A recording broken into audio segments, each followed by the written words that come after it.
untuk daging ayam memang iya terjadi penurunan ya. Mhm.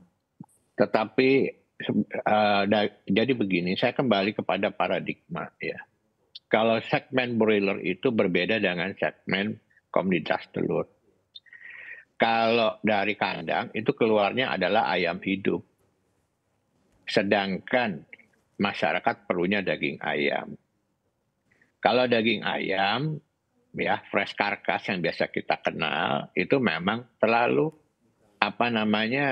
tinggi ya, 40.000, 35.000, 40.000. Sedangkan harga HAP yang dari perbadan itu adalah harga HAP yang ada di sampai tingkat RPHU-nya dan segala macam. Kalau harga di tingkat pelaku sendiri atau stakeholder, harganya itu kalau untuk fresh karkas itu stabil. Tetapi tetapi tidak semua stakeholder bisnis broiler itu mempunyai RPHU maupun cold storage. Itu yang menyebabkan harga ayam hidup itu yang membuat tertekan para pelaku yang tidak mempunyai fasilitas tersebut. Jadi sudah bertahun-tahun terjadi bahwa harga fresh karkasnya bagus, tapi harga live bird-nya tidak bagus. Makanya di sini saya juga aktif di Bappenas. Bappenas juga sudah melakukan beberapa upaya melalui berdikari maupun IT Food ya. Untuk beberapa stakeholder yang tidak mempunyai fasilitas RPHU dan cold storage ya, step by step ya nanti pihak Bappenas akan mensupport penuh. Nah, kalau yang untuk di ayam layer sendiri atau ayam petelur sendiri, kita keluar dari kandang itu adalah telur yang diterima masyarakat, telur ya. Jadi permainan di middle processing-nya itu tidak terlalu berpengaruh besar gitu. Hanya yang harus menjadi perhatian bagi semua media ataupun masyarakat, kenaikan harga atau beradanya harga komoditas telur dan daging ayam di level masyarakat itu selalu tinggi. Itu bukan di daerah atau area wewenang kita lagi para stakeholder. Karena yang di sini bermain adalah link-link para trading.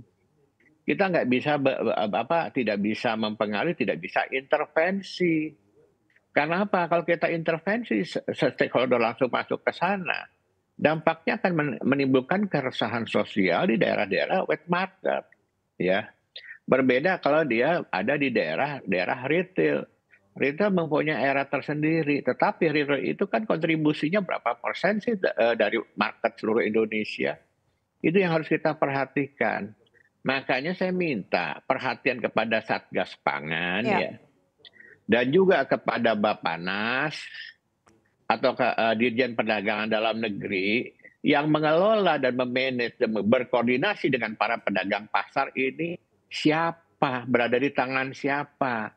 Karena media selama ini kalau menjustifikasi kami itu selalu kenaikan harga di tingkat masyarakat itu karena permainan di peternak atau di stakeholder lah. Kita cuma bisa menunggu aja kalau mereka nggak ambil dari kita numpuk stok gitu loh. So kalau dari DOC sendiri ketersediaan dan juga permintaannya sejauh ini seperti apa? Ya, kalau kita bicara DOC, memang pemerintah ini mempertimbangkan konsumen juga mempertimbangkan pelaku usaha. Jadi dalam hal ini pemerintah melakukan pengaturan supply dan demand. Memang demand ini paling sulit kita ramalkan.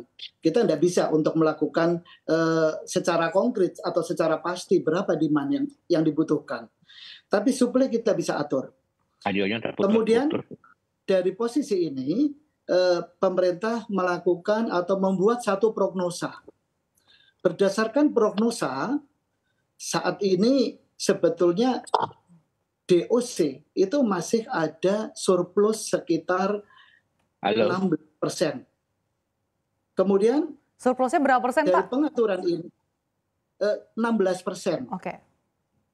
Ya, kemudian dari posisi ini akan terus diupdate karena pengaturan ini amat sangat dibutuhkan. bagaimana supaya harga di tingkat konsumen ini bisa stabil, kemudian di tingkat produsen ini juga relatif bisa terkendali. Karena pemerintah juga berpikir investasi ini juga harus dilindungi. Jangan sampai investor ini kalau harga selalu jelek, harga selalu jatuh, kemudian investasi itu berjatuhan, investor berjatuhan. Ini jangan sampai. Tapi juga bagaimana supaya konsumen ini mampu membeli produk itu. Oleh karena itu, pemerintah dalam hal ini PKH melalui Ditpro melakukan pengaturan.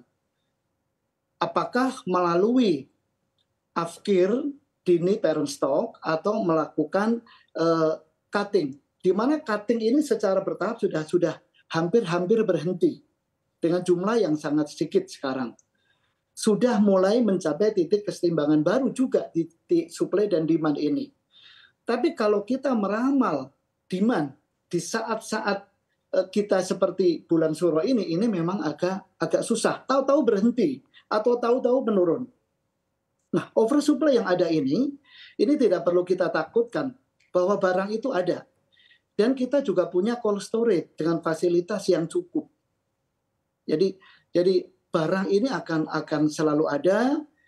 Harga ini memang harga yang relatif mestinya berdasarkan HPP yang kita punya, ini bukan harga yang mahal. Menurut pendapat kami begitu. Kalau demand-nya belum dapat dipastikan, satu sisi ketersediaan DOC surplus, bagaimana penyerapannya, Pak? Ya, kita hampir semua pelaku usaha yang mengimpor grain parent stock, ini juga mempunyai RPHU, rumah potong hewan unggas, dan mempunyai cold storage. Cold storage ini sebagai buffer. Jadi diharapkan memang dengan cold storage ini bisa jadi buffer, bisa jadi cadangan pangan. Jangan sampai masyarakat nanti kekurangan, tapi juga jangan sampai bahwa live bird yang ada ini akan membanjiri pasar. Kalau live bird ini akan membanjiri pasar, sudah barang tentu nanti harga akan jatuh. Kita tahu beberapa waktu yang lalu harga live bird ini akan jatuh. Seperti tadi Kim Musbar juga sampaikan. Beberapa waktu yang lalu jatuh, kemudian mengalami kenaikan dalam 2-3 bulan terakhir ini. Tapi hari ini pun juga sudah sedikit mulai mengalami satu penurunan.